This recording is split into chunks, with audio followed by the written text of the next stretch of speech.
Good morning and a blessed Sunday to all of us, our brothers and sisters in Christ here in our sanctuary as well as those joining us online via our live stream.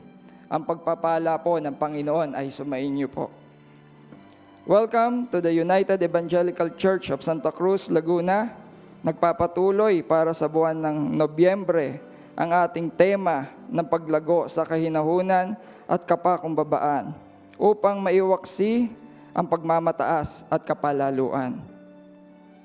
Gayahin natin si Kristo na bagamat Diyos ay piniling maging tao kagaya natin upang ialay ang sarili para sa ating kaligtasan. Sukdulan tunay ang kanyang pagpapakumbaba upang maglingkod sa sangkatauhan. Hindi ba't hinugasan pa niya ang mga paa ng mga disipulo? Nawa ay maipamalas natin sa kapwa ang katulad na pagtuturing at pagmamahal. Marapat po tayong manalangin muna. Let us all in humility and confidence prepare our hearts as Elder Ariel rightfully lead us in a congregational prayer. Ihanda po natin ang ating mga puso sa panalangin. Tayo po'y mananalangin, gaya ng ating nakasanayan. Let us humble down ourselves before our Lord and take a moment of silence po muna. Shall we close our eyes while seated and for a few moments feel and enjoy the presence of our Lord.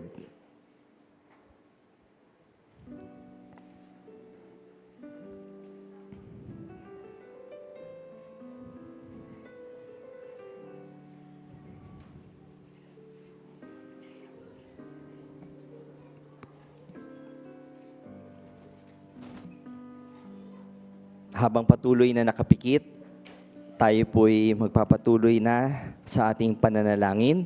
Gagamitin po natin sa umagang ito ang salitang dasal bilang balangkas ng ating panalangin. Tayo po ay dudulog sa Panginoon, aawit ng papuri, susuko at magsisisi, aasa sa kanyang tugon, at luluwalhatiin ang kanyang ngalan. Tayo po'y dumulog sa Panginoon. Let us seek the Lord in desperation and diligence. Let us meditate upon Psalm 90, a prayer of Moses. Let us meditate on verse 1. Lord, you have been our dwelling place throughout all generations. Pagbulay-bulayan po natin ang katapatan ng Panginoon sa ating buhay. Saglit po natin isa-isip ang mga dakilang gawain na naipamalas niya sa ating buhay. Ang mga nakaraang karanasan ng ating pagkakaligtas sa kanyang kabutihan. And let's turn them into praises right now.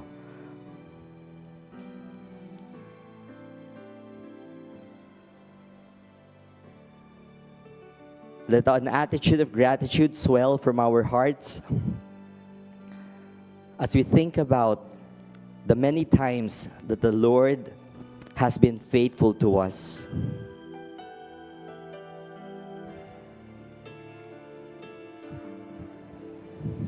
At tayo magkubli sa kanyang presensya. Truly, He is our refuge.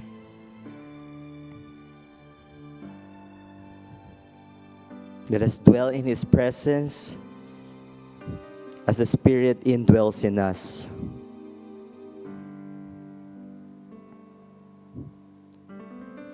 Patuloy tayong aawit ng papuri. Let us exalt the Lord in adoration and awe. Patuloy natin pagbulay-bulayan ang awit bilang 90, ikalawang talata. Before the mountains were born, or you brought forth the whole world, From everlasting to everlasting, you are God. Tunay nga, walang ibang Diyos. Sa simula't simula pa lamang at sa walang hanggan, walang ibang karapat-dapat ng ating pagsamba.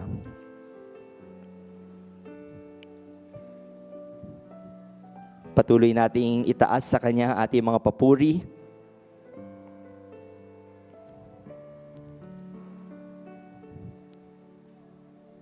Call upon our Heavenly Father, our provider, our Redeemer, our Shepherd.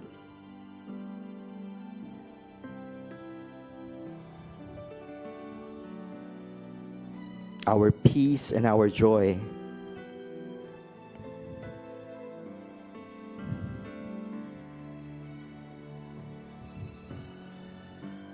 At sa pagpapakumbaba, tayo po ay susuko at magsisisi. Let us surrender to the Lord in repentance and renewal. Let us meditate upon verse 11 of Psalm 90. If only we knew the power of your anger, your wrath is as great as the fear that is your due. Teach us to number our days, that we may gain a heart of wisdom.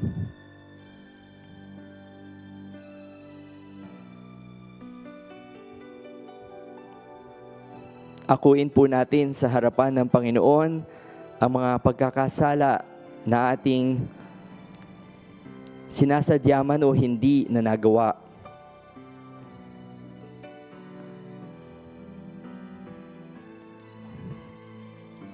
Let us come clean before the Lord, confess before Him,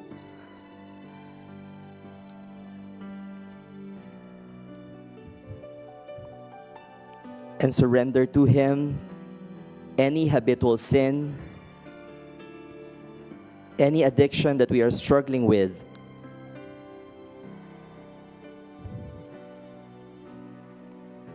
Any hurt that we may have caused our brother or sister.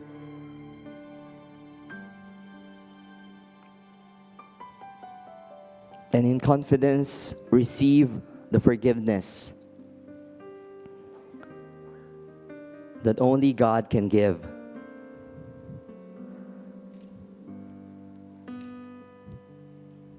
Let us repent of our sins as we know that there is no condemnation in Christ.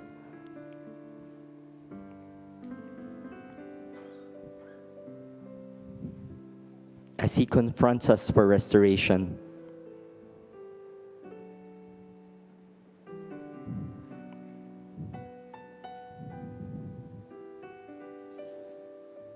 Let us also ask for an opportunity to make things right.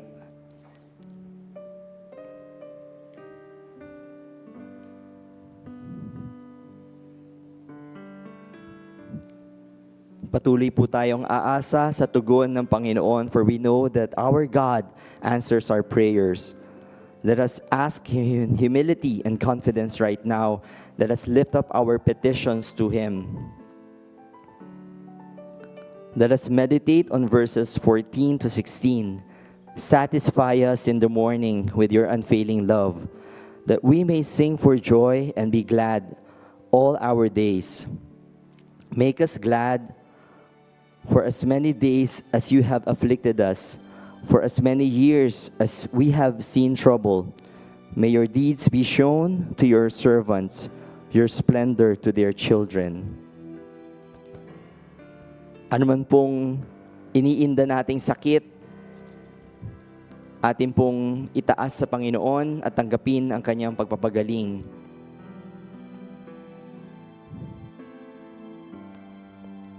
Ilapit na rin po natin sa Kanya ang mga kaibigan natin at kaanak na may karamdaman sa kasalukuyan. Cry out their names to God one by one.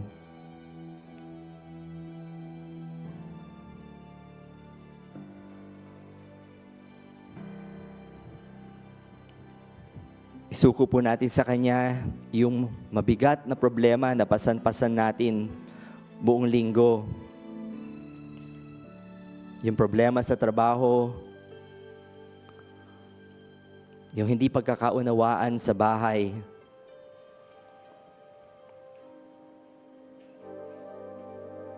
yung kakulangan, lahat ng ating pag-alala, takot at agam-agam ay itaas natin sa Kanya.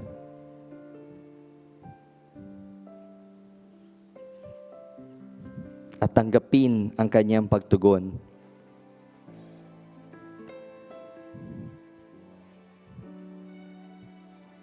Ipanalangin din natin saglit ang mga kaanak at kaibigan nating hindi pa kumikilala kay Jesus bilang kanilang tagapagligtas at Panginoon.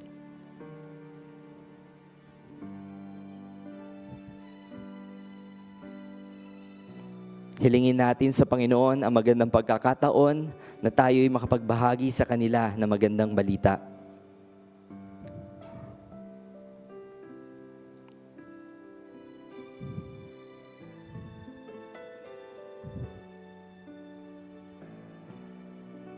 At sa huli at palagi pa, sa bawat sandali na ating buhay, ating luwalhatiin ang ngalan ng Panginoon.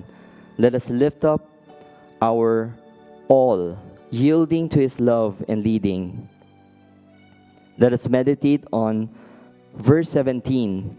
May the favor of the Lord our God rest on us. Establish the works of our hands.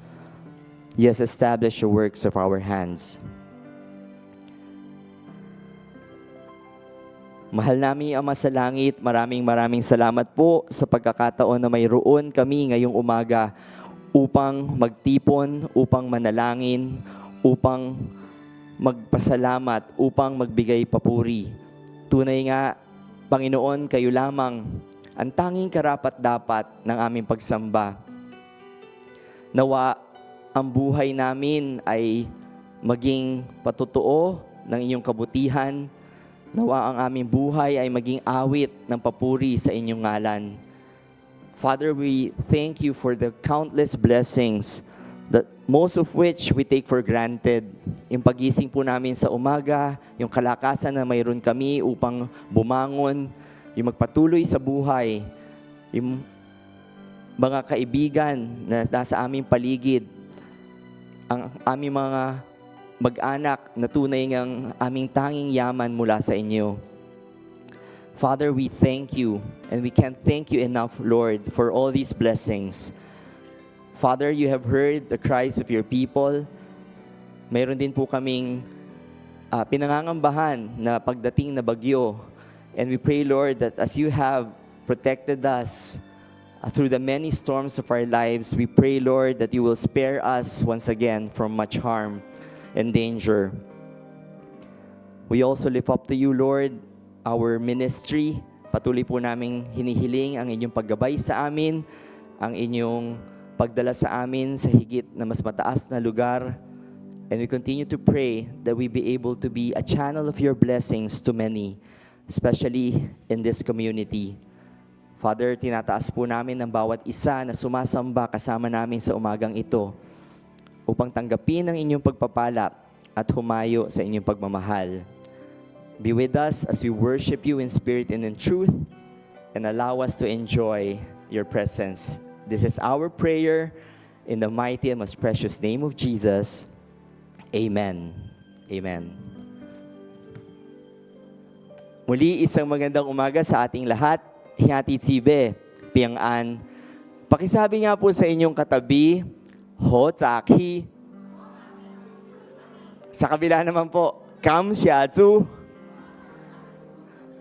Tunay nga po, papuri at pasasalamat sa nag-iisa at tunay na Diyos.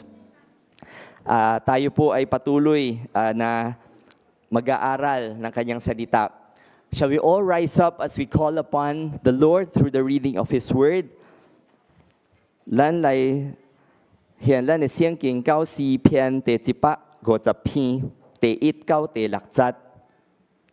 Lan lai sa kap thak. Din tio olo ya ho hua 伫上帝的圣所学乐意，伫伊现能力的强壮学乐意，就因为伊大能的作为学乐意，照伊极美的大德学乐意，就用各声学乐意，歌瑟弹琴学乐意，拍歌跳舞学乐意。用诗篇的乐器、甲箫的声音学落去，用大响的钹学落去，用怪声的钹学落去。凡有气息的，拢着学落耶和华，恁着学落耶和华。Let us read aloud together Psalm 150, verses 1 to 6. Praise the Lord. Praise God in His sanctuary. Praise in His high heavens. Praise Him for His acts of power. Praise Him for His surpassing greatness. Praise Him. Praise Him with a harp and lyre. Praise Him with tambourine and dancing. Praise Him with the strings and flute. Praise Him with the clash of cymbals. Praise Him with resounding cymbals. Let everything that has breath praise the Lord. At sa huling pagkakataon sa ating sariling wika, ating basahin ang awit bilang 150, talata 1 hanggang 6. Sa banal na templo, ang Diyos ay awitan. Purihin sa langit ang lakas na taglay. Siya ay purihin sa kanyang ginawa. Siya ay purihin sapagkat dakila. Purihin sa tugtog ng mga trompeta. Awitan sa saliw ng alpa at lira. Sa tugtog ng tambol, magsayaw purihin. Mga alpat plauta, lahat ay tugtugin. Ang Diyos ay purihin sa tugtog ng pompyang. Sa lakas ng tugtog siya'y papurihan. Purihin si Yahweh, lahat ng nilalang. Purihin si Yahweh. Ngayon naman po, gagamitin natin ang ating mga tinig at katawan sa pag-awit at sayaw ng papuri sa Panginoon.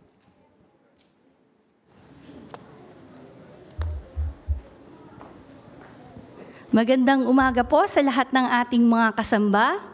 Sige po, magbatian po tayo ng magandang umaga. Ayan. Hayaan niyo pong una na po namin kayong batiin ng isang maligayang Pasko. Yes, it's 45 days before Christmas. Bagamat meron tayong mga hindi magandang balita na pagdating ng sama ng panahon. Pero hindi tayo patitinag. Tama po ba? At patuloy natin papupurihan ang ating Panginoon. Sapagkat tuloy na tuloy pa rin ang ating Pasko. Amen po? Kaya nga po pakisabihan ng inyong mga katabi dyan, sana araw-araw Pasko. Gaya nga po nung sikat na isang awitin, sabayan nyo nga po kami kung alam nyo po ito, na nung Setyembre pa po itong inilalabas.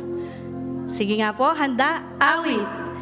And may the spirit of Christmas be always in our hearts.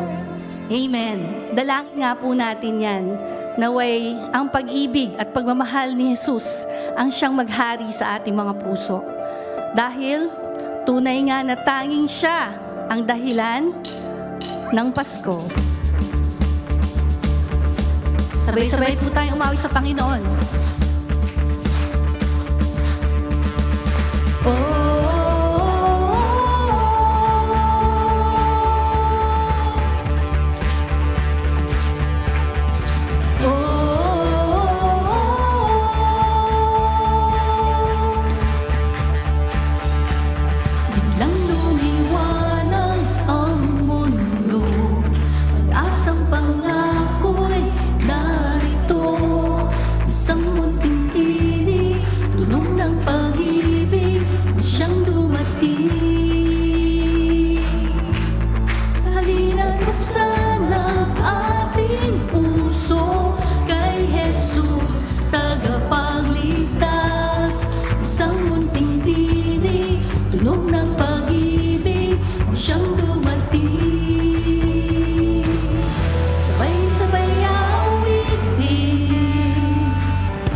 Hari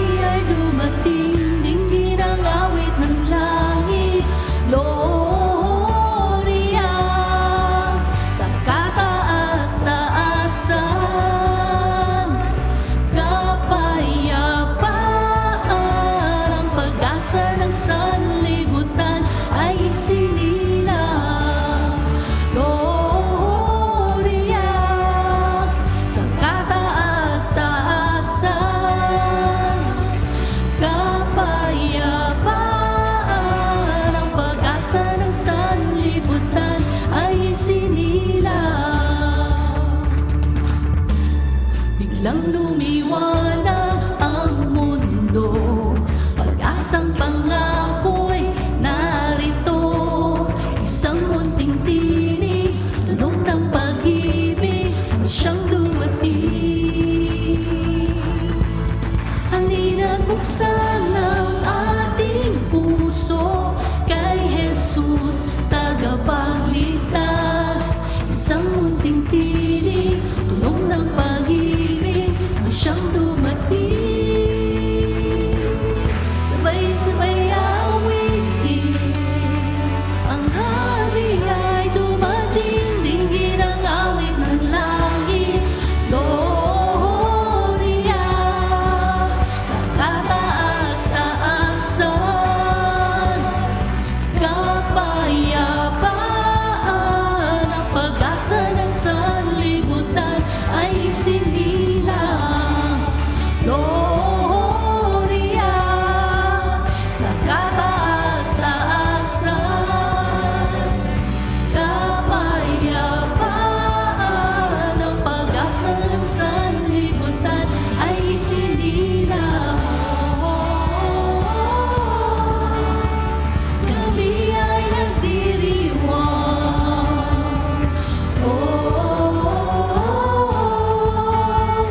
Ikaw lang ang dahilan.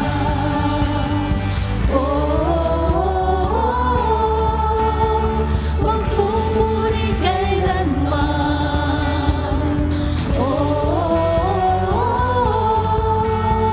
Ikaw lang ang dahilan. Dinggin ang awit ng langit, Gloria, sa kataas-taasan.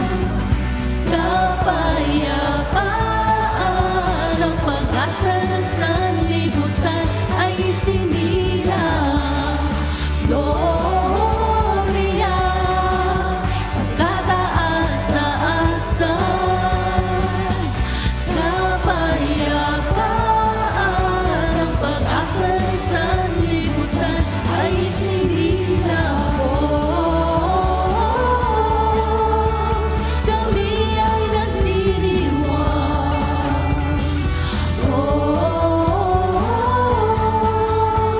Ikaw lang ang dahilan.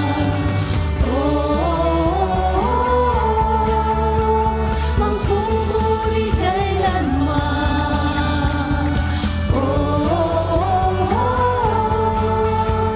Ikaw lang ang dahilan.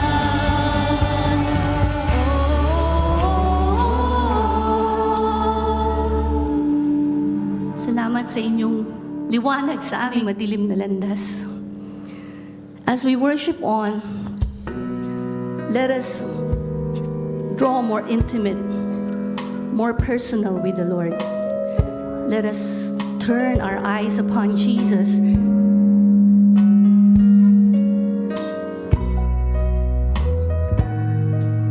Let us surrender our burdens, all our problems, all our stress, our all at His feet.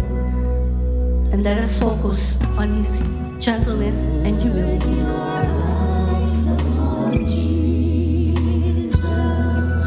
Look full in His wonderful face, and the things of earth will grow strangely dear in the light of His glory and grace.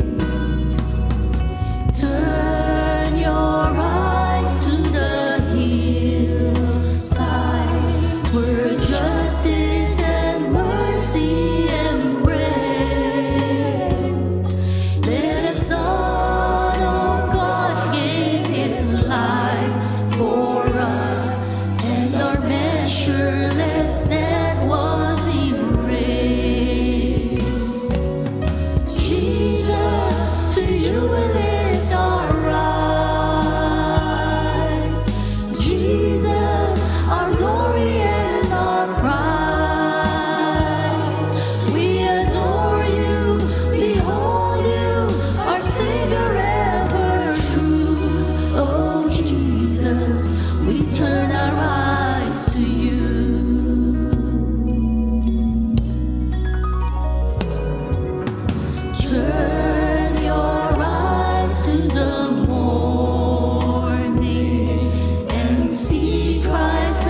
our glory and our prize.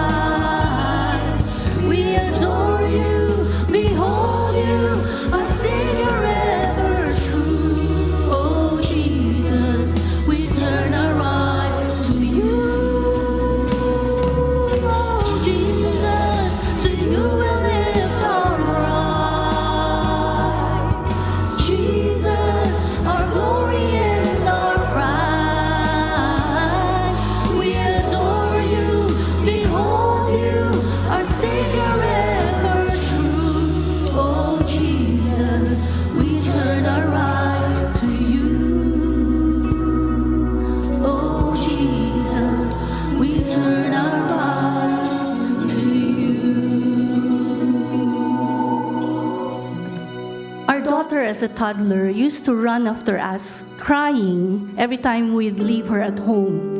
Yung tipong parang hindi na kami magkikita muli, kahit na sa tindahan lang naman ang punta ko. And she would always say, I want to be with you, I want to be with you. And how I pray na sana ganun din ako sa Panginoon, that I would always have that childlike faith na yung longing hindi mawawala or mababawasan, that I would always be able to live according to His standards and statutes.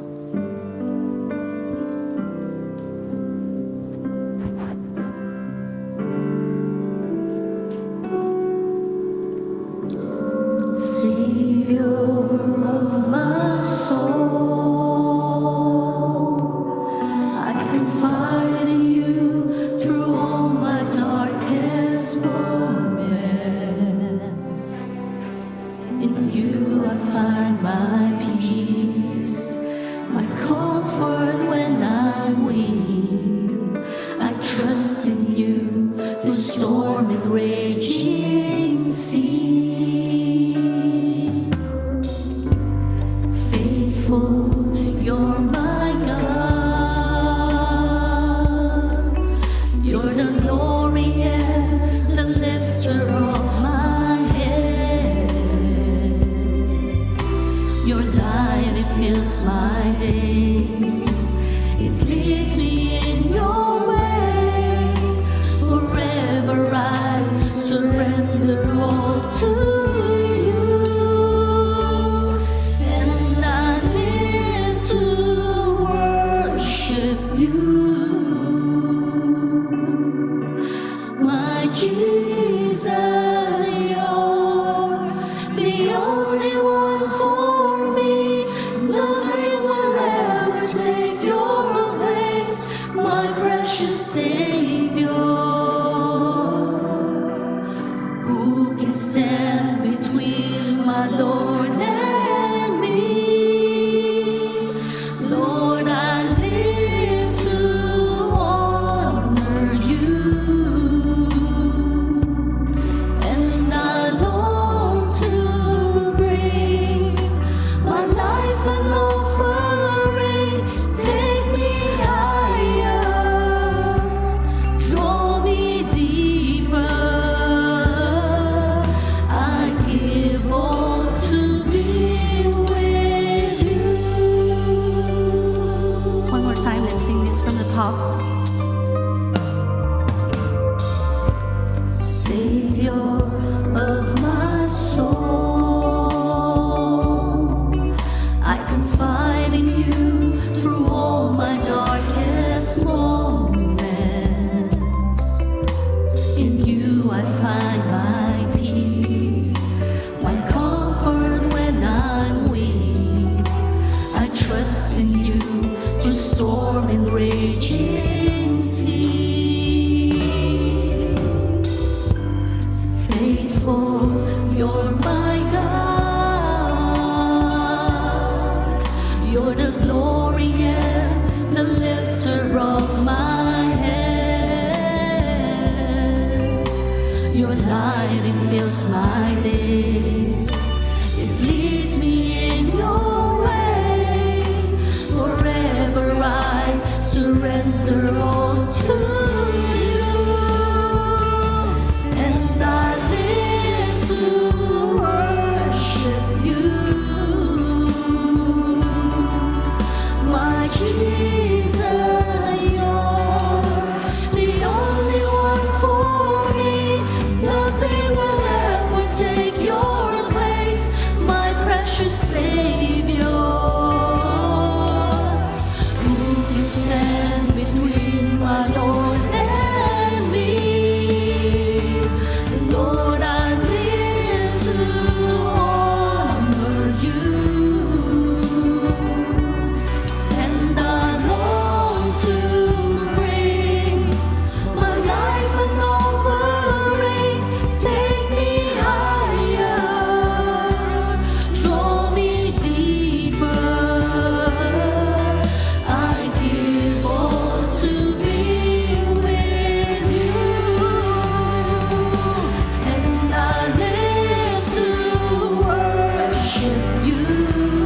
as your glory fills this place. You alone deserve our praise. You're the name above all names.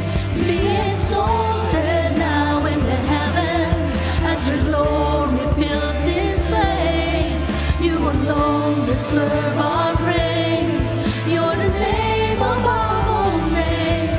Be exalted now in the heavens as your glory fills this place. You alone deserve our praise. You're the name above all names.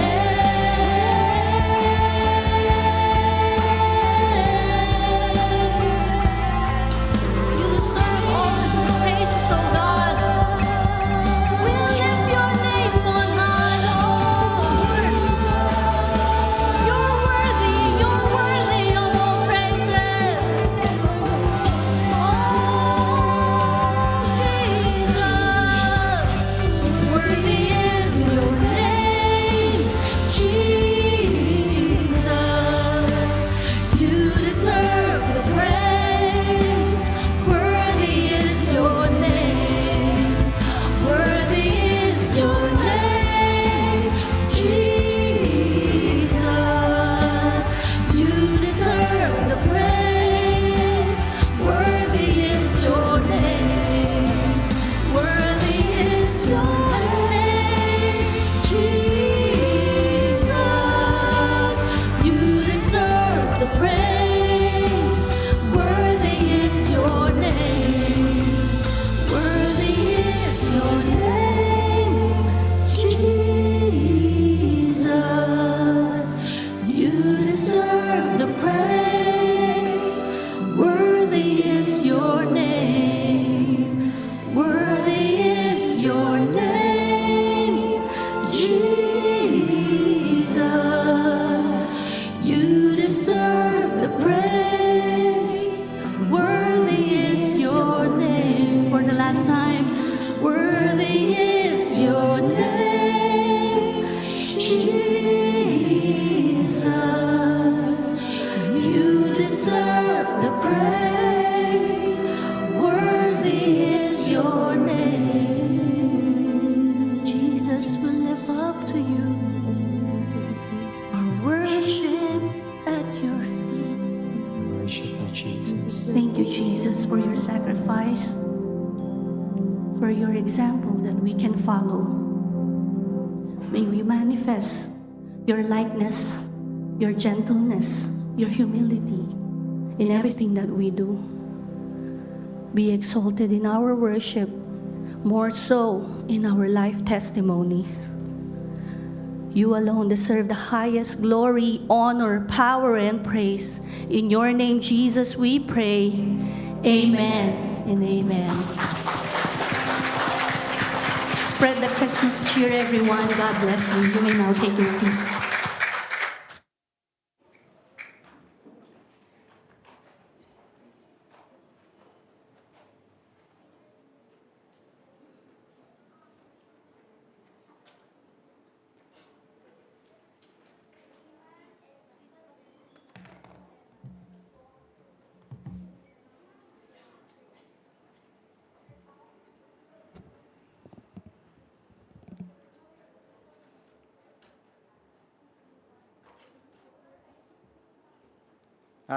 Praise to God for the blessing of the most edifying experience that is praise and worship.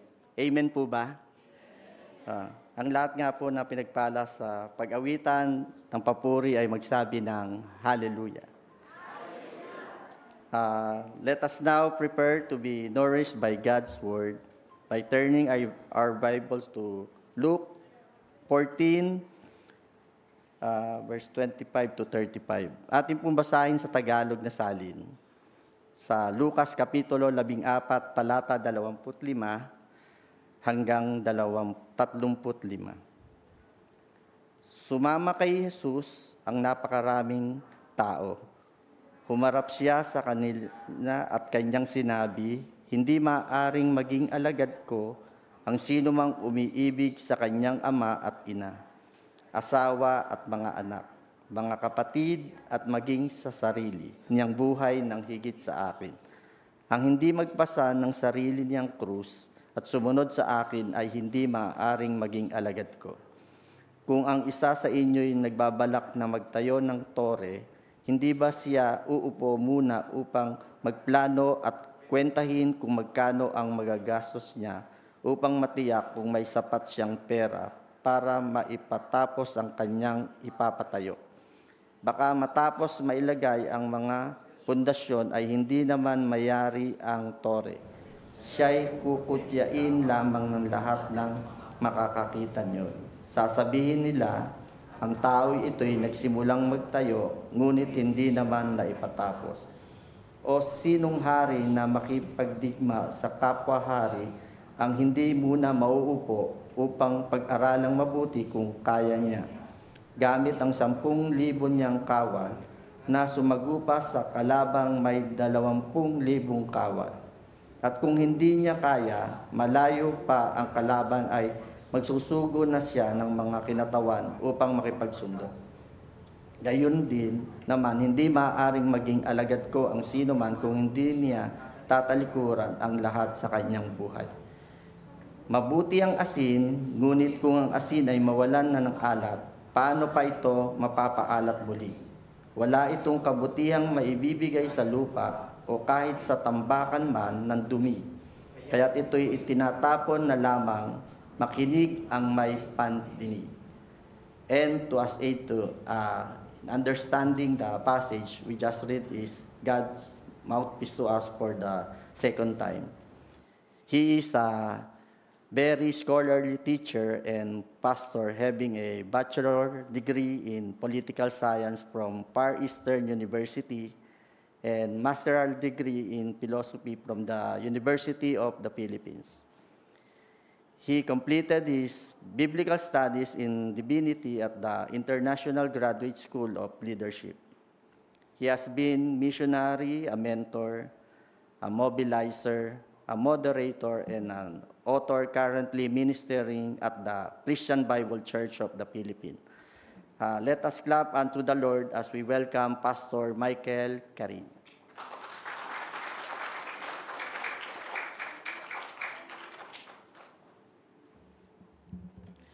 Good morning, everyone. Magandang umaga po sa ating lahat. Ako po ay masaya na ako ay nakabalik sa inyo. Buti naman pinabalik niyo ako. Kala ko hindi na mauulit. Praise God. Ako po ay tumanggap sa Panginoon nung ako ay second year college. Pero bago po noon, ako po ay laki sa isang Christian family. Tatay ko po ay pastor. Pero si Jesus ay nasa ulo ko, pero wala sa puso. Ika nga, Kristiyano sa nguso, pero hindi Kristiyano sa puso.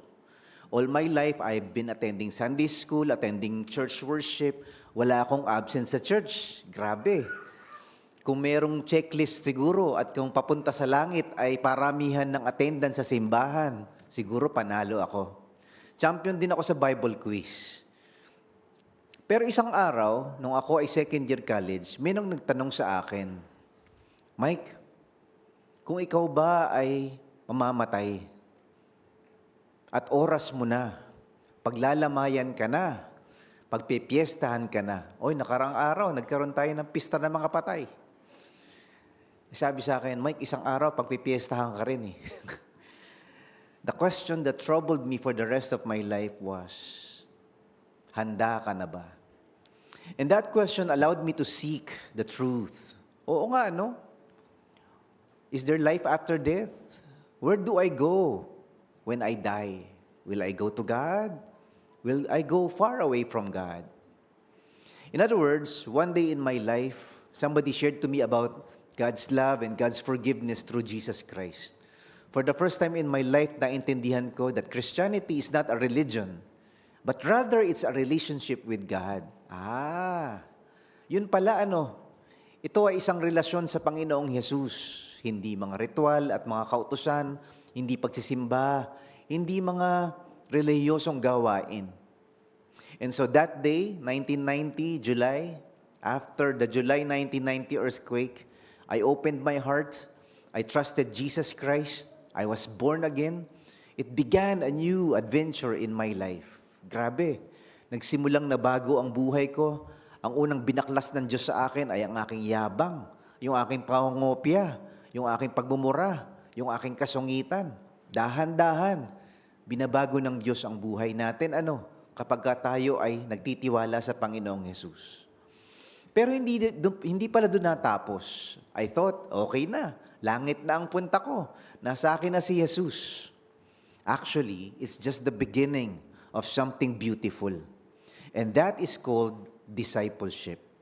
Ibig sabihin, kapag tapos nating pagtiwalaan si Jesus, tayo ay ligtas na, pinatawad na, langit na ang punta natin, yung susunod daw na hakbang, ay tayo ay pinapalalim ng Diyos, binabaklas ng Diyos ang ating mga masamang ugali, pinapabanal ng Diyos ang ating isip at puso at buhay. God is transforming us and making us like Jesus Christ.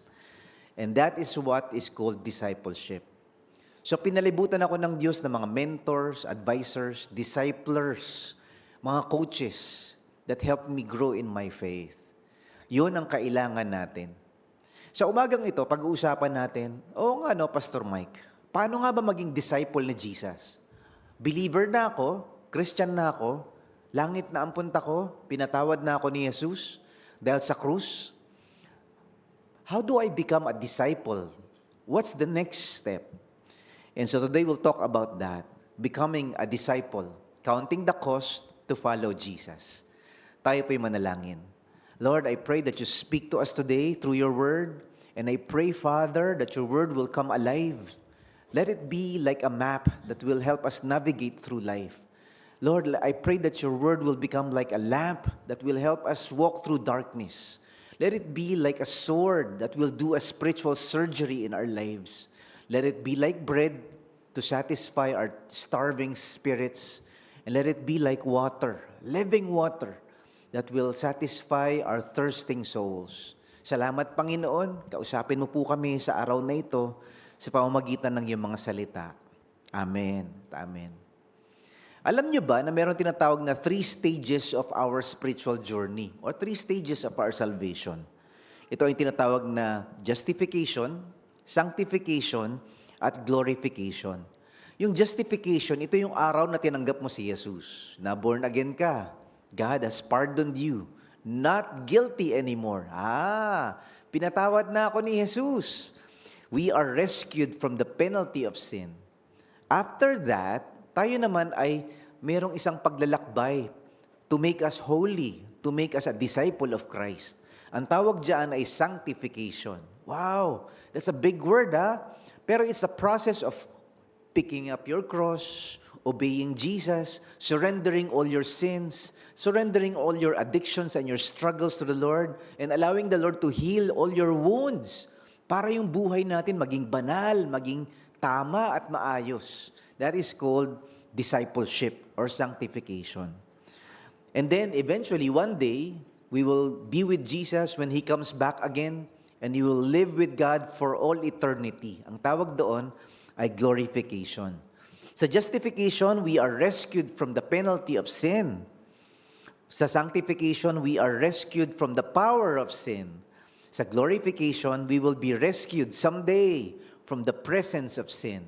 Wala nang kasalanan, wala nang tukso, wala nang gulo, wala nang stress, wala nang traffic. Glorification po ang tawag doon. So when we believe Jesus, we are justified. When we obey Jesus, we are being discipled. We are being sanctified. And when we are with Jesus face to face, we will be glorified. We will receive our crown. Sa Tagalog, sabi dito, kapag ka daw tayo ay nagtiwala kay Christ, ito yung tayo ay na-born again. Tayo ay ligtas na. Langit na ang punta ko, Pastor. Kasi nasa akin na si Jesus. That's our conversion. After that, tayo na ngayon ay hinihimok ng Diyos na sumunod kay Jesus.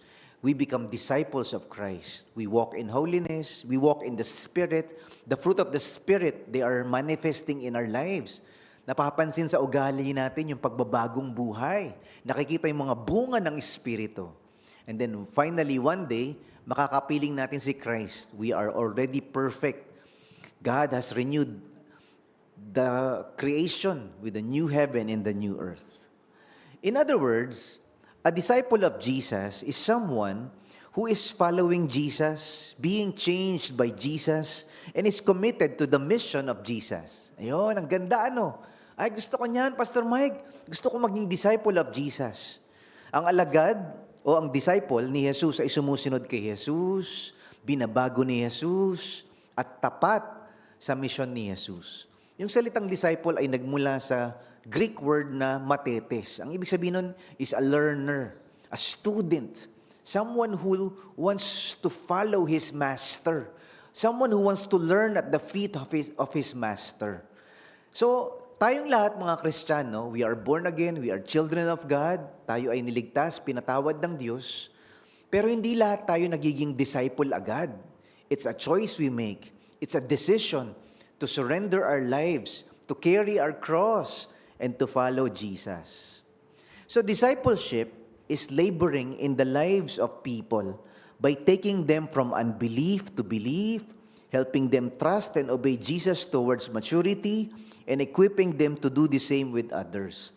Yun daw pala ang discipleship. Kaya pala, ano? Pag pinag-uusapan natin, oy, mag-disciple ka na. O, magpa-disciple ka na. Oy, attend ka nung discipleship natin.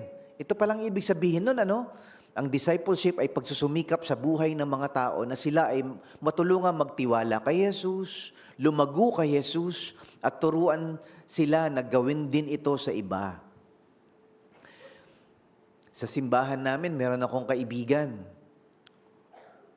Bago niya nakilala si Jesus, ang best friend niya, 4 kantos. Sa umaga, Tanduay ESQ. Sa umaga, Pale Pilsen. Grabe, manginginom talaga. Nasira ang buhay dahil sa sugal. Tapos, ang lutong-lutong magmura. Maya't maya nagmumura. Parang yun yata ang greeting niya eh. Pag gusto kanyang sabihin ng happy birthday, ay, toot, pumurahin ka. Kapag gusto kanyang pasalamatan, ay, ano nga pala, toot. Parang, pagka nakaapak ng tae, toot, di ba? Kapag kami nasa lubong, oy, toot. Isang araw, nakilala niya si Jesus. Ay, grabe. Nabago ang buhay. Labas-masok sa kulungan. Sabi niya sa akin, Mike, ang unang tinanggal sa akin ni Lord, pagmumura ko. Hindi na ako makapagmura. Nagulat ang misis ko, walang lumalabas na mura. Nagulat yung mga anak ko, wala. Nilinis ni Lord ang bibig ko.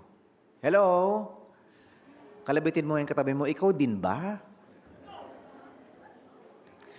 Sabi niya sa akin, Mike, yung pangalawang binago ni Lord sa akin, nawala yung paglalaway ko sa alak.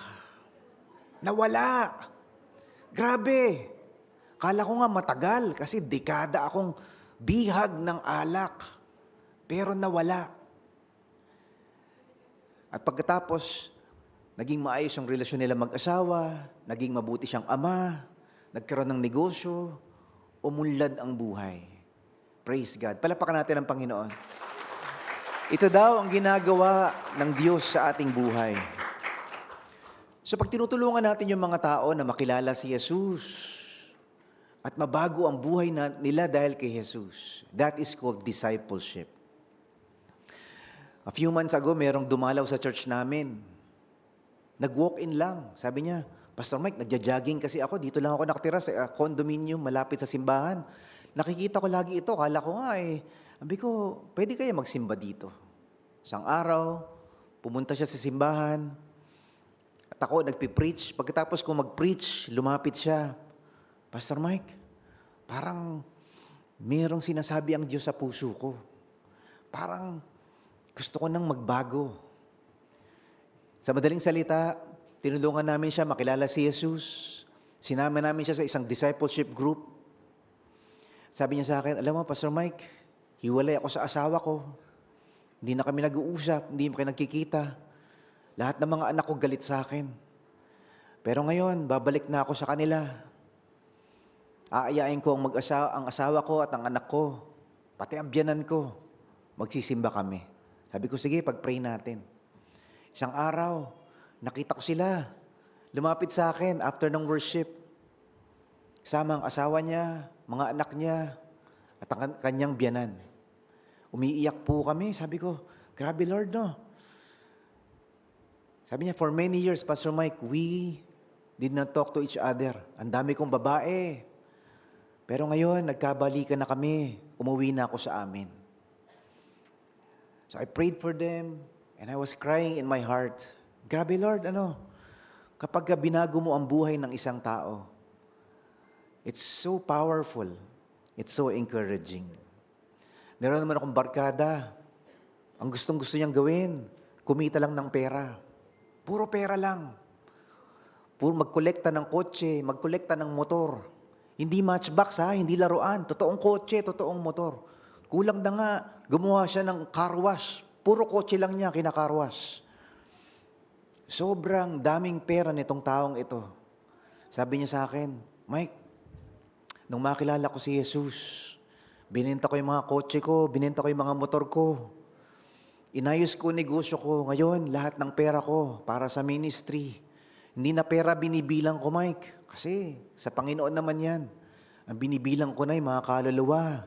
Ilan na ba nadadala ko sa Panginoon? Ilan na ba ang nadidisciple sa church? Praise God. Ito po ang ginagawa ng discipleship sa ating buhay. Hindi lang tayo nagkakaroon ng kasiguruhan na langit na punta ko. Huhu! Yes! Pero nakikita natin na inaayos ng Diyos ang ating marriage, inaayos ng Diyos ang ating negosyo, inaayos ng Diyos ang ating ugali. Nagugulat pati mga empleyado mo. Si Sir, hindi na masungit. Si Ma'am, hindi na nagmumura. Grabe, si Boss, ang galante na magbigay. Hindi na masungit kausap. Hello? Kalabitin mo ngayon sa harap, parang ikaw yun. Dali, sabihin nyo. Today we'll talk about, to be a disciple of Jesus, we need to have a love for Jesus that surpasses any relationship in our lives. Next slide, please. A loyalty to Jesus that is stronger than suffering and death. A life with Jesus that is satisfying compared to any possessions. And a level of faithfulness to Jesus that is a spiritual benefit to others. Ito yung binasa natin kanina, Jesus is inviting us to be a disciple. Not only a believer, kasi yung pagtitiwala sa Panginoon, binayaran ni Jesus sa krus. Libre yon. Libre ang kaligtasan. Libre ang langit kasi binayaran ng dugo ni Jesus. Pero yung pagsunod kay Jesus, it involves our commitment. There is a cost to pay. Ito yung una. Sabi ni Jesus, number 1, love for Jesus that surpasses any relationship in our lives. A disciple is someone who has a love for Jesus na mas matindi sa anumang relasyon sa buhay. Ang pagmamahal kay Christ na higit sa kanyang sarili o sa sino mang tao. Basahin nga natin uli. Sabi niya, anyone who wants to be my follower must love me far more than he does his own father, mother, wife, children, brothers, or sisters. Yes, more than his own life. Otherwise, he cannot be my disciple. Grabe, Pastor Mike Iba pala ito yung pagsunod natin bilang Kristiyano sa Panginoon. Sabi niya, hindi ko pwedeng maging disciple unless mahalin mo ako ng higit sa tatay at nanay mo, sa asawa at mga anak mo, sa mga kapatid at kahit sa sarili mong buhay. And so, Jesus invites us, ang totoong tagasunod ni Jesus, mahal mo si Jesus ng higit sa kanino paman. Sakit nito kasi ibig sabihin nito, mas mahalaga ang Panginoon ng higit sa kanino paman. Meron kaming dinidisciple sa church, bago lang siyang tumanggap sa Panginoon, kababaptize lang niya. Problema, yung boyfriend niya, ayaw siyang pagsimbahin. Yung boyfriend niya, ayaw sa Panginoon. Ayaw sa anumang gawain patungkol sa simbahan, patungkol sa Diyos. So itong kapatid na ito, sabi niya, Pastor Mike, anong gagawin ko? Paano ako susunod sa Panginoon kung sarili kong boyfriend, sarili kong pamilya, ayaw sa Panginoon? Pinag-pray ko siya, sabi ko, pray ka. Hilingin mo sa Lord kung ano ang kalooban niya para sa iyo. You ask the heart of God and the will of God for you. One day, nakangiti na siya sa akin At meron siyang good news. Sabi niya, Pastor Mike, break na kami. Sabi ko, break na kami, bakit masaya ka? Ngayon lang ako nakakita na nakipag-break na masaya. Sabi niya, malungkot, Pastor Mike, masakit, pero masaya kasi sinuko ko sa Panginoon. Na-realize ko that I love Jesus more than Him. I love Jesus more than anyone. Hello? Palapakan natin ang Panginoon. Praise God. Kagabi galing akong kasal dito sa May Tagaytay. Isa sa mga ninong nakipagkwentuhan sa akin. Sabi niya, Pastor Mike, nung ako ay na-born again, 10 kaming magkakapatid, buong pamilya namin hindi Christian. Ako ang unang na-born again, naging Kristiyano sa pamilya namin. Pero alam mo ba, na inaaway nila ako dahil kay Jesus. Pinagtatawanan nila ako dahil puro daw ako Bible. Inaaway nila ako dahil lagi ako nasa simbahan at mahal ko daw ang Diyos. Ang sakit pala nun, Pastor Mike, ano? Pero sabi ni Lord, kailan mahalin ko ang Panginoon ng higit sa aking mga kapatid, sa aking nanay at tatay, higit sa kanino paman. At yun nga ang ginawa ko. At unti-unti, Pastor Mike, nakita ng mga kapatid ko, yung pagbabago ng ugali ko, yung pagbabaklas ng mga bisyo ko, at tumitino yung aking mga relasyon. Nung makita nila yon, Pastor Mike, isa-isang na-born again ng mga kapatid ko. Hello? At ang buong pamilya ko ay tumanggap sa Panginoong Jesus. Palapakan natin ang Panginoon. Thank you, Lord. This is what Jesus invites us to become. We need to love God more than anyone else, with all our heart, with all our soul, with all our mind.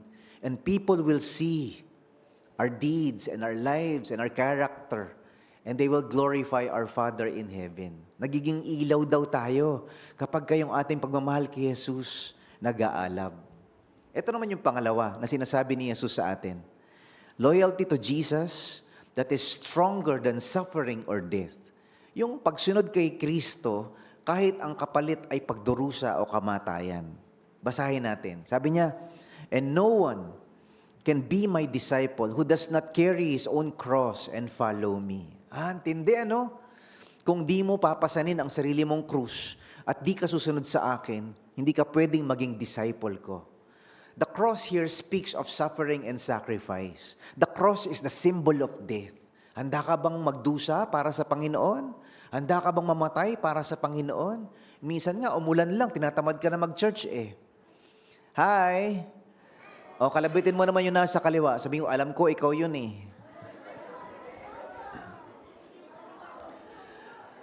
Merong isang kwento ng isang grupo ng mga missionaries na nag-share sila ng tungkol kay Jesus Christ sa Northeast India. Ang tawag sa lugar na yon ay Assam region.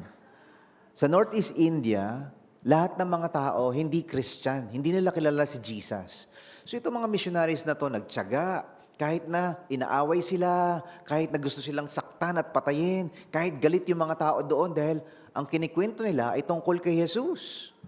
Pero may isang pamilya na nagtiwala kay Jesus. One of the families in this tribe, the Assam region tribe, was converted to Christ. They decided to trust Jesus Christ. The whole family. Yung tatay, yung nanay, at 2 maliit nilang anak. Ang problema, dahil yung tribo, bawal sa kanila yung maging Christian. Bawal sa kanila maniwala sa mga missionaries. Hinuli nila, ginapos nila tong pamilya na ito.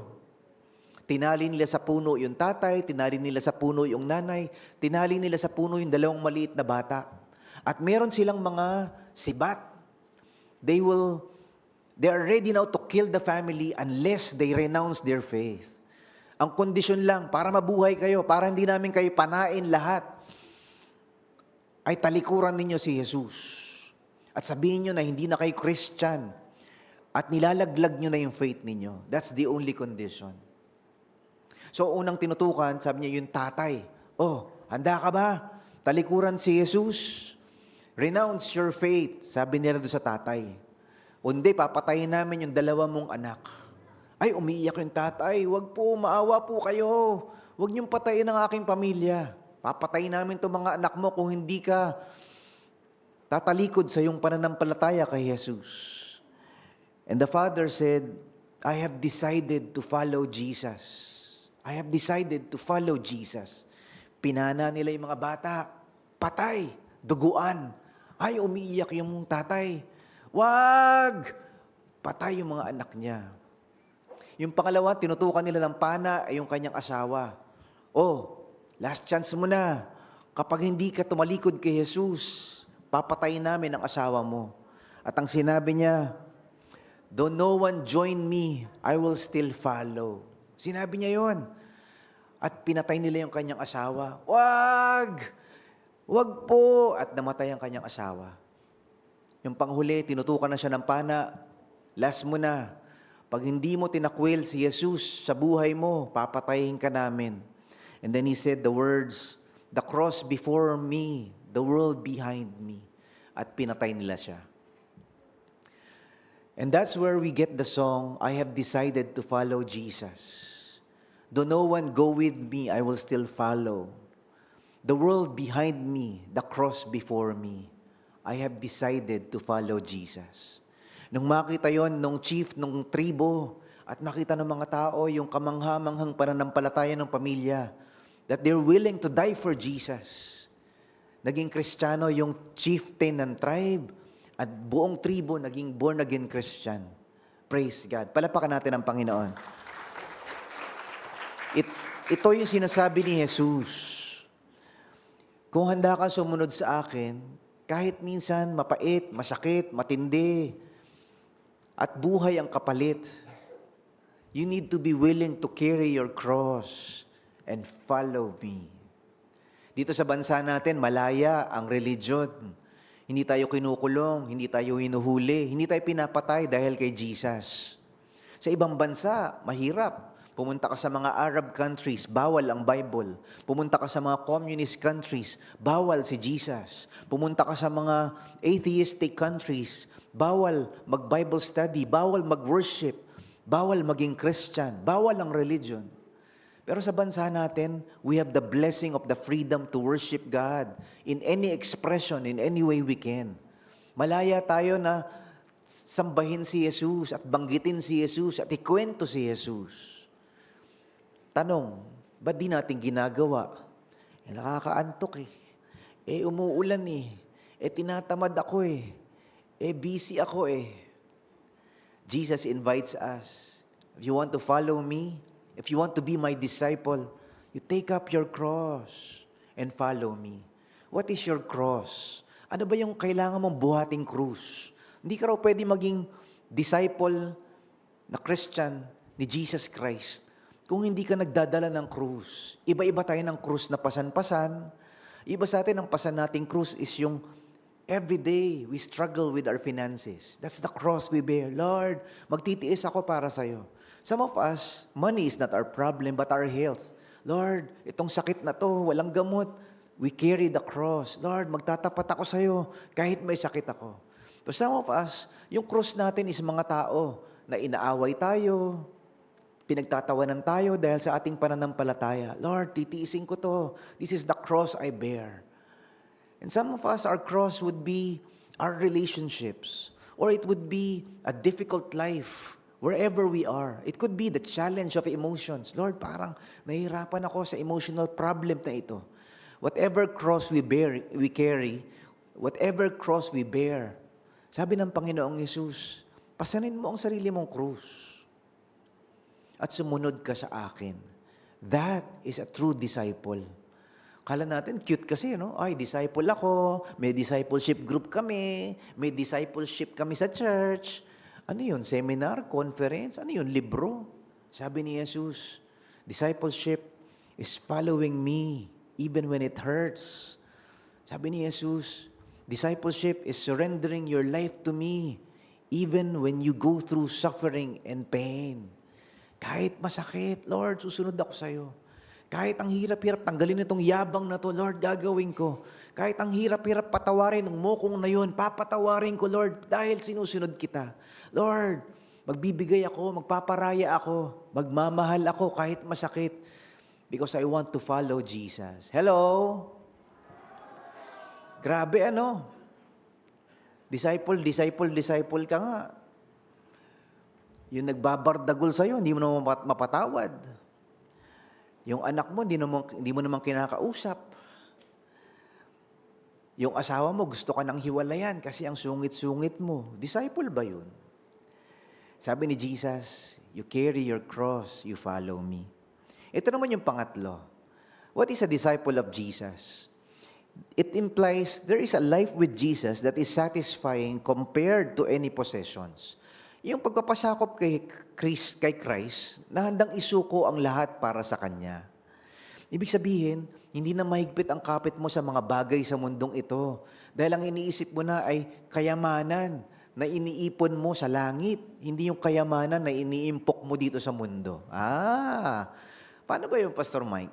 Tingnan natin. Sabi ni Jesus, so no one becomes my disciple unless he first sits down and counts his blessings and then renounces them all for me. Kaya kung hindi mo kayang i-give up lahat ng meron ka, hindi ka pwedeng maging disciple ko. Grabe, ano? Yung handa kang magbigay at mag-give up ng mga meron ka kahit masakit. Ang dami kong mga ganong kaibigan. Pag may nangangailangan sa church, nagbibigay. Sabi ko, mayaman ka ba? Hindi. Marami ka bang pera? Hindi. Ba't bigay ka ng bigay? Kasi gusto kong sumunod sa Panginoong Jesus. Ang sabi ni Jesus, blessed are those who give than those who receive. That generosity is multiplied by the Lord to expand the kingdom of God. Meron akong kaibigan, sabi ko, pare, paano ang tithes mo? Paano ang offering mo sa ministry? Sabi niya, Mike, 90% kay Lord, 10% sa family ko. Ha? Saan mo kinukuha? Sa net income ko. 10% sa amin. Yun ang ginagastos namin araw-araw. 90% sa ministry. I support missionaries. I support organizations. I support churches. I support Bible schools. Grabe. Naiyak ako na narinig ko yun eh. Kasi ako baligtad eh. 10% kay Lord. 90% sa pamilya ko. Di ba? Ganoon naman tayo. Pero siya, Mike, binaligtad ko na. Sabi ko, Lord, sa iyo lahat to. My business is yours. My properties, they are all yours. My wealth, they are all yours. Lord, magpapayaman ako para gamitin mo ako to be a blessing to many.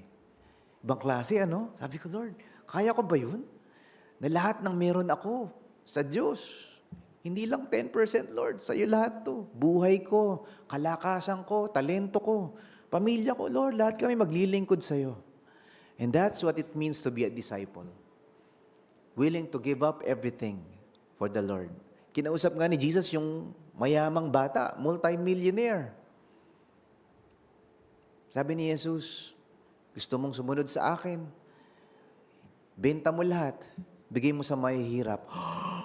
Lord, hindi mo ba alam ang tagal kong inipon ito? And the Bible says, the young rich man turned away sad. Yung ba yung gusto ni Lord, bigyan natin lahat? Hindi sa lahat ng panahon, hindi sa lahat ng tao. Kanya-kanya tayo ng dealing sa Lord. Kasi ako, wala naman ako ibebenta eh. I don't have properties. Lahat, pahiram sa akin. Pero sometimes, Jesus is telling us, when our blessings become God's, when our blessings become our Lord, that is when the blessing becomes a curse. And so, do sa rich young ruler, his wealth becomes his idol in his life. And so sabi ni Lord, baklasin mo muna yung idol mo sa buhay mo, sumunod ka sa akin. So it doesn't apply to all of us. God is after not our wealth. God does not need our money. But God is after our hearts. Sino ba mahal mo? Yung kotse mo o ako? Yung pera mo o ako? Yan. So God will bless us. Blessing talaga negosyo. Blessing talaga magandang trabaho. Blessing talaga magandang pamilya. Blessing talaga ang magandang kalusugan. Uy, Pastor Mike, wala akong asterisk sa aking annual physical exam. Praise God, that's a blessing. Walang sakit. Hirap kaya magkasakit ngayon. Mahal-mahal na maintenance. Blessing yung meron ka mga matitinong mga anak. Daming mga pamilya, Christian families. Sakit sa ulo mga anak. Those are all blessings. When God gives us money, God gives us health, God gives us good marriage, good relationships, good properties. Praise God. Thank you, Lord. But when the blessings replace God, now God invites us, anak, bitaw. Nagiging Diyos mo na yung blessing ko sa'yo. And that's what Jesus is talking about here. He's not telling us to sell everything tomorrow and to sell all our lands and our properties and close our bank accounts for the Lord. Kulto ho ang tawag dun. But God is after our hearts. Lord, salamat sa blessing. Pero Lord, mawala man ito, hindi ako malulungkot kasi nandiyan ka. Lord, salamat po sa relasyon. Pero iwan man niya ako, hindi ako malulungkot kasi nandyan ka. Ikaw naman talaga ang kayamanan ko, hindi sila. Pero Lord, kung nandyan sila, masaya pa rin ako, pero mas masaya ako sa'yo. Amen? Palapakan natin ang Panginoon.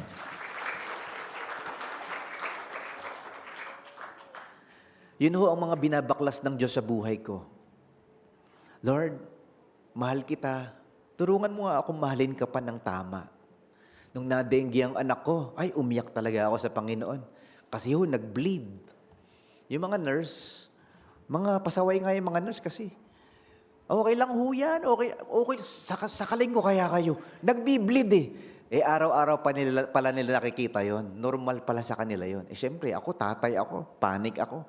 Sabay na dengue ang misis ko at ang anak ko.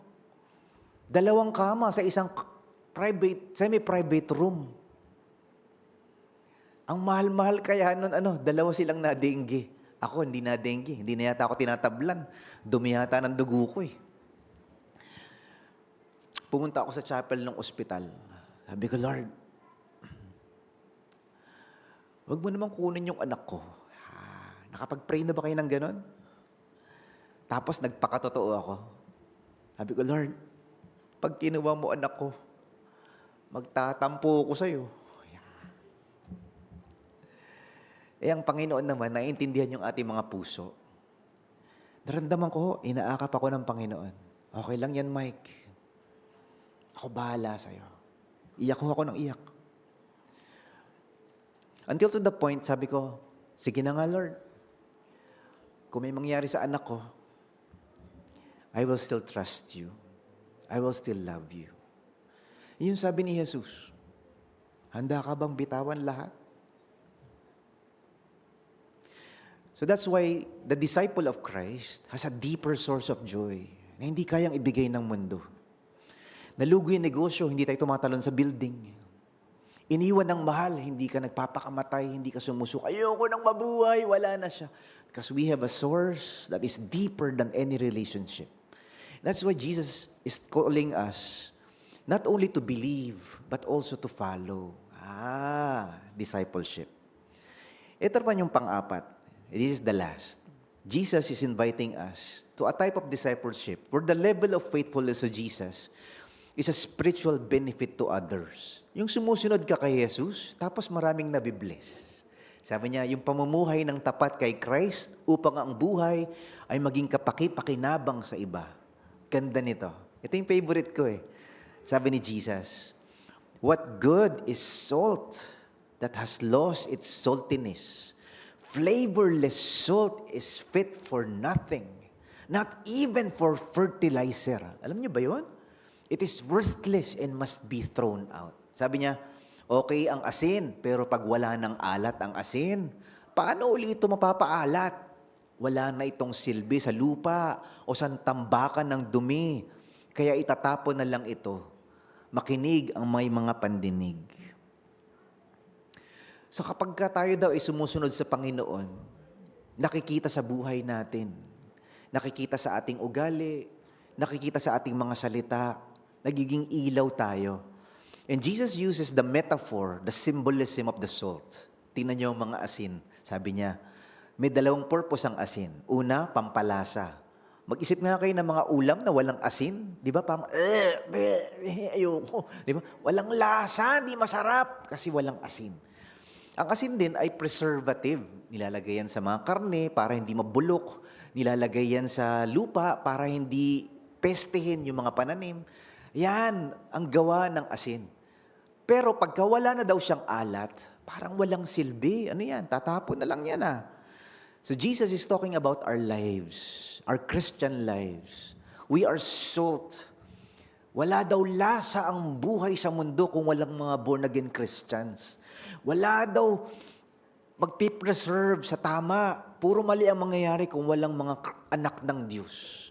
And that is why Jesus is telling us, if you follow me, your lives should make an impact. May epekto sa buhay ng mga nakapaligid sa iyo. Nahahawa sa kabaitan mo yung asawa mo. Naaamoy, naaninag ng mga anak mo yung kagandahang loob mo. Nararamdaman ng mga empleyado mo yung pagkakristyano mo. At ramdam ng mga kaopisina mo na si Jesus talaga ang sinusundan mo. Hi! Problema, marami daw Christian ang kakapal ng Bible pero kakapal din ng mukha. Ano? Ang dami niyan, nako. Kalungkot. Pero hindi pa naman tapos ang Panginoon sa kanila. Patuloy lahat naman tayo. We are imperfect. We are following the Lord and we're struggling. Meron tayong mga tukso sa buhay natin. May mga ugali. May mga karga tayong mga salbahing ugali nung hindi pa tayo Christian. Mga bisyo at mga pag-iisip na dapat ayusin at linisin ng Panginoon. And so the more we grow in Jesus, the more our lives become holy. The more our lives are transformed and bear fruit and more Christ-like. Amen? Palapakan natin ang Panginoon. Praise God. Pero kailangan mo ng discipleship. Kailangan meron kang small group. Kailangan lagi ka nagbabasa at nag-aaral ng salita ng Diyos. That's what it means to be a disciple, to be a learner, to be a follower of Christ. So, tandaan niyo to.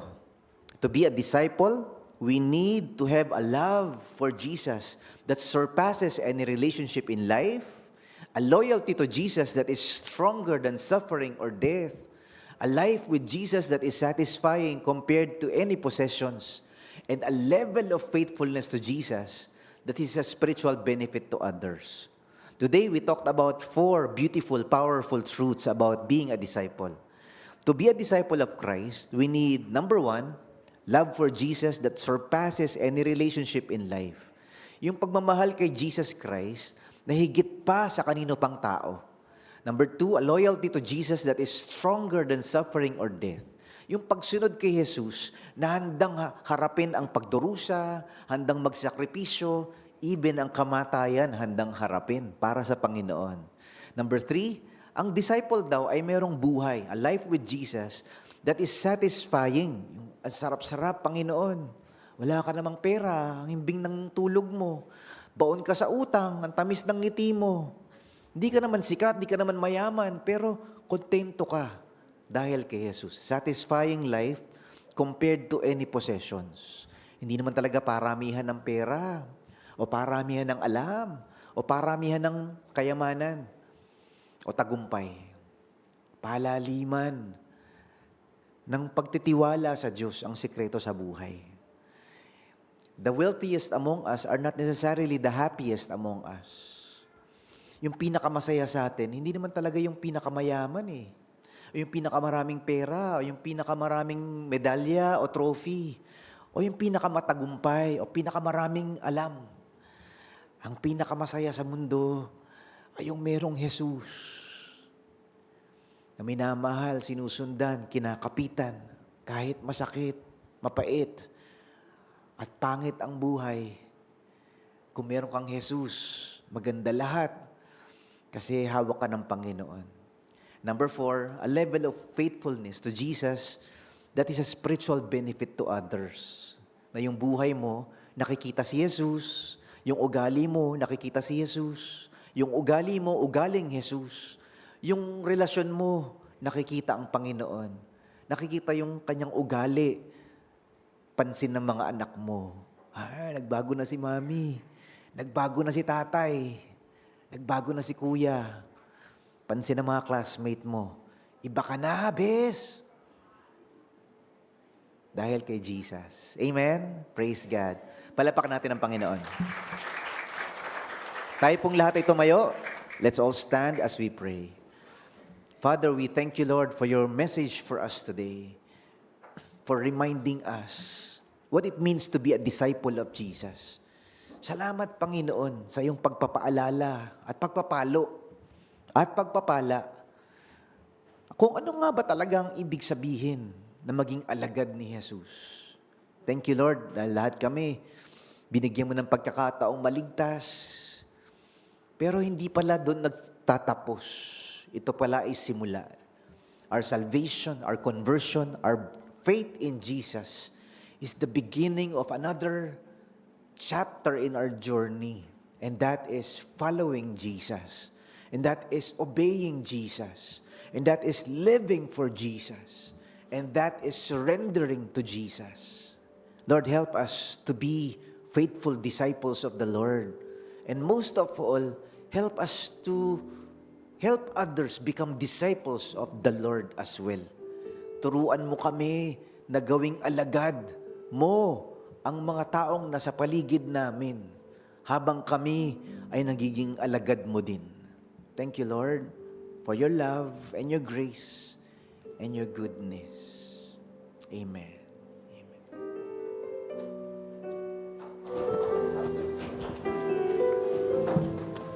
Manatili po tayong nakatayo upang awitin ang ating Song of Response.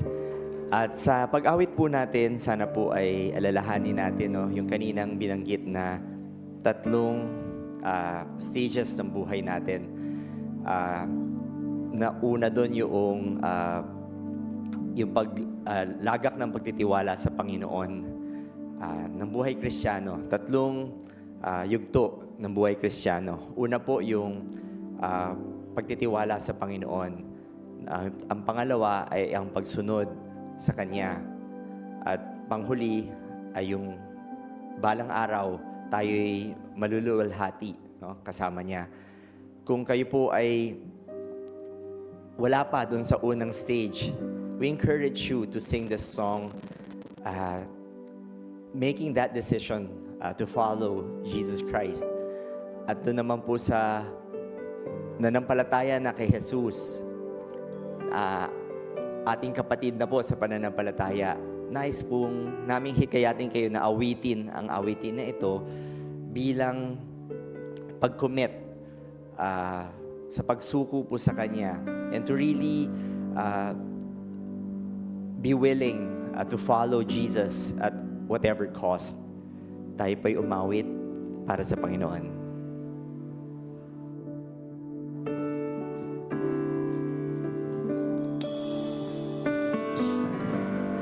Savior of my soul,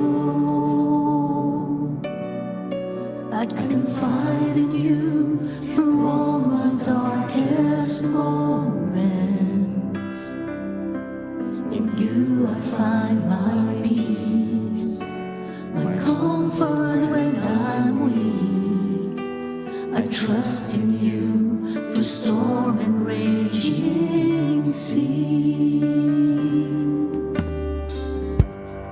Faithful, you're my God. You're the glory and the lifter of my head. Your light, it fills my days. It leads me in your ways. Forever I surrender all to you. And I live to worship you. My Jesus, you're the only one for me. Nothing will ever take your place, my precious Savior. Who can stand between my Lord and me? Lord, I live to honor you.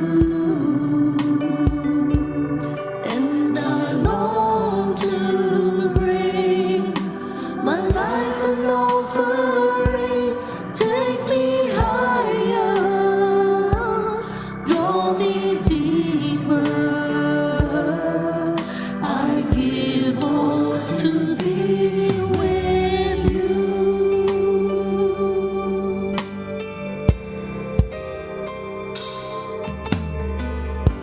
Savior of my soul, I confide in you through all my darkest moments. In you I find my peace, my comfort when I'm weak. I trust in you through storm and raging sea. Faithful, you're my God. You're the glory and the lifter of my head. Your light, it fills my days. It leads me in your ways. Forever I surrender all to you. And I live to worship you. My Jesus, you're the only one for me. Nothing will ever take your place, my precious Savior. Who can stand between my Lord and me? Lord, I live to honor you. And I long to bring my life an offering. Take me higher, draw me deeper. I give all to be with you. And I live to worship you. My Jesus, you're the only one for me. Nothing will ever take your place, my precious Savior. Who can stand between my Lord and me? Lord, I live to honor you. And I long to bring my life an offering. Take me higher, draw me deeper. I give all to be with you.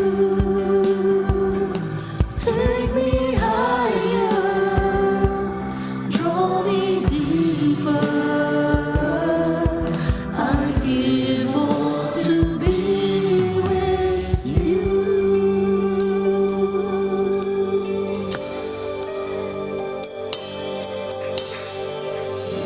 Palakpakan po natin ang Panginoon. Palakpakan po natin ang Panginoon. Tayo po'y magsiupo muna.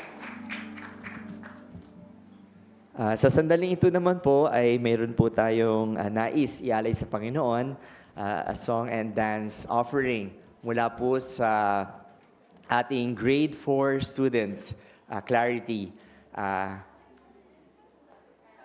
Charity, sorry. Na-miss ko yung isang letra. Sige po, let's have, sa pangunguna po ni Mrs. Jacinto, atin pong ihanda ng ating mga kabataan upang mag-alay ng awitin sa ating Panginoon. They will be singing and dancing to the song, Light of the World.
Amen.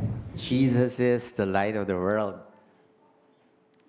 Palakpakan po natin ang ating grade 4 charity class charity. At isa nga pong mas malakas, pinakamalakas sa palakpak para sa Panginoon. At nakakatuwa pong panoorin, no? Ang next generation natin growing up in the enlightenment of Jesus Christ. No? Maraming salamat po, Pastor Mike, sa napakamahinahon at masinsinang pag-aaral po ng salita ng Diyos, no? Na hopefully nagmulat sa ating mata, no? That makita natin yung sarili natin kung asan po tayo doon sa 3 stages na sinabi po niya, no? Tayo po ba ay tumanggap na sa Panginoon? Tayo po ba ay nagtataglay na ng ating mga krus upang siya'y sundin, no? At siyempre, balang araw, masiguro po natin na tayo po ay tutunghay sa kanyang kaluwalhatian. Now, we are really encouraging all of us to count the cost of following Christ and to really come to that decision, that commitment na opo, gusto nating sumunod kay Jesucristo. No? We don't want to be a Christian by name, no? And we don't want to stop at believing in Jesus. We really want to be able to enjoy yung transformation po that Jesus can bring to our lives, no? Unang natutunan ko po sa preaching ni Pastor Mike is napakadami niyang kaibigan. Dami po niya illustrations and these are friends, no? Pangalawa po is nakita ko kung gaano hindi tayo kakaiba dun sa mga kaibigan na yon, no? And I know that each one of us were able to relate, no? At one illustration or another, no? Sa iba't ibang pinagdaraanan natin sa ating buhay. And sana po mangibabaw, no, yung pag-asa na nakita natin doon sa mga taong nagtiwala kay Jesus at naging committed to following Jesus. Patuloy po naming inaanyayahan ang bawat mananampalataya na sumasamba kasama namin sa UEC na maging bahagi ng ating mga we groups, no? We have life huddles po. For us, para po yung binanggit kanina, no, na magsama-sama, magkahiyakatan upang lumago, no, lumalim sa salita ng Diyos, no. At sana nga po we get to enjoy, no, we get to enjoy that love, no, na sa Panginoon, no, na tunay na higit sa anumang ugnayan mayroon tayo sa mundong ito. Yung loyalty po, no, na hindi nakasalalay sa convenience, no? Yung loyalty na masusubok at magpupunyagi sa harap ng mga pagsubok at paghihirap, no? Yung pong life that is full of contentment dahil hindi na nakikita na natin ang tunay na kahalagahan, no? Ang tunay na yaman at yabang natin, no? Na si Jesucristo lamang po 'yon. At yung level of faithfulness, no? Na tayo po ay magsisimula ng maging daluyan ng biyaya ng Panginoon, no? We receive God's blessing first for us to enjoy. Tayo po yung una at higit nakikinabang sa pagsunod kay Kristo. Subalit, mag-uumapaw po ito, no? At dadaloy mula sa ating mga buhay upang makinabang ang mas marami. Maraming salamat po. Tayo po'y magsitayo upang awitin ang ating doksolohiya.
receive the benediction. Now may the God of peace make you holy in every way, and may your whole spirit and soul and body be kept blameless until our Lord Jesus Christ comes again. 愿主平安的上帝，亲自和恁全然行圣，各愿恁的灵、甲魂、甲体，得蒙保守。伫我主耶稣基督降临的时阵，完全无通自敌。 May the love of God, our Father, be with us, and the grace of Christ, our Savior, be with us, and the fellowship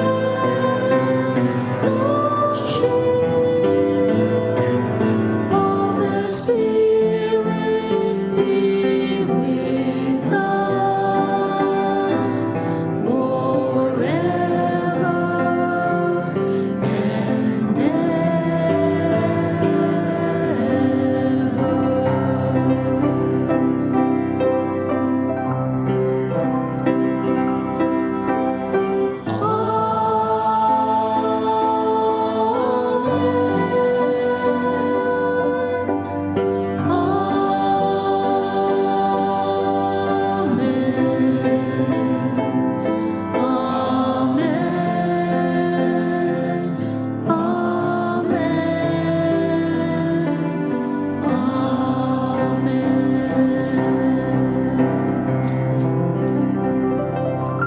Dito po nagtatapos ang palatuntunan nating pagsamba. Subalit, hamayo po tayo magpatuloy sa pagsamba, sa pagpapatotoo at sa paghikayat sa bawat isa upang maging alagad ni Jesus.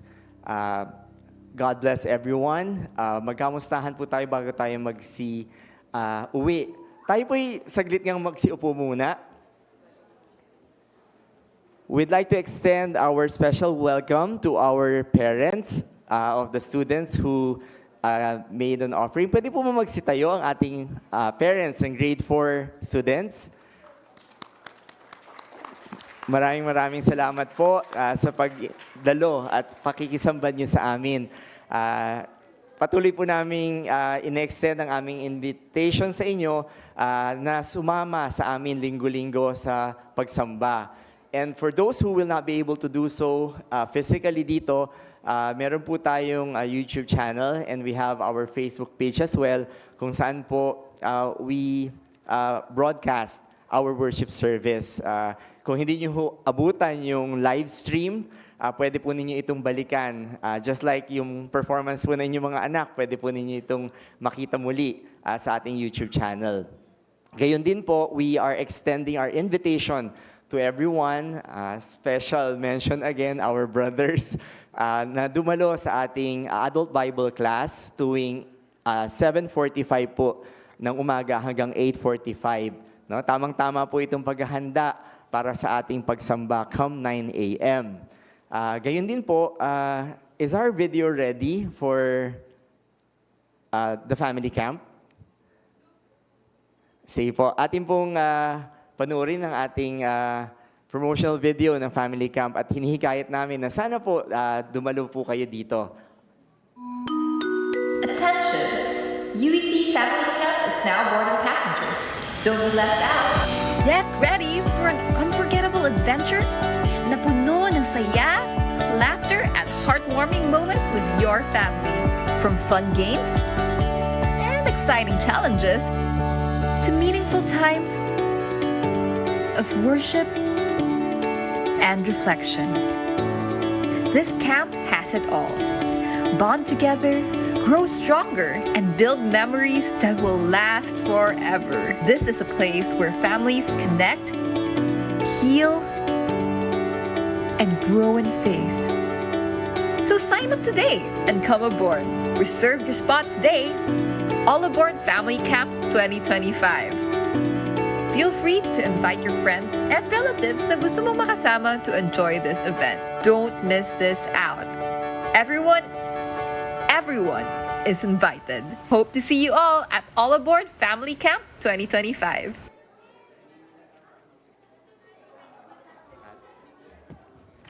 Okay, sige. Grade 4 students, ha? Yakagin si daddy at si mami. Sama tayo. Let's get all on board, no? So, of course, we really want to have our family always together. More so to what lies ahead in the eternal life.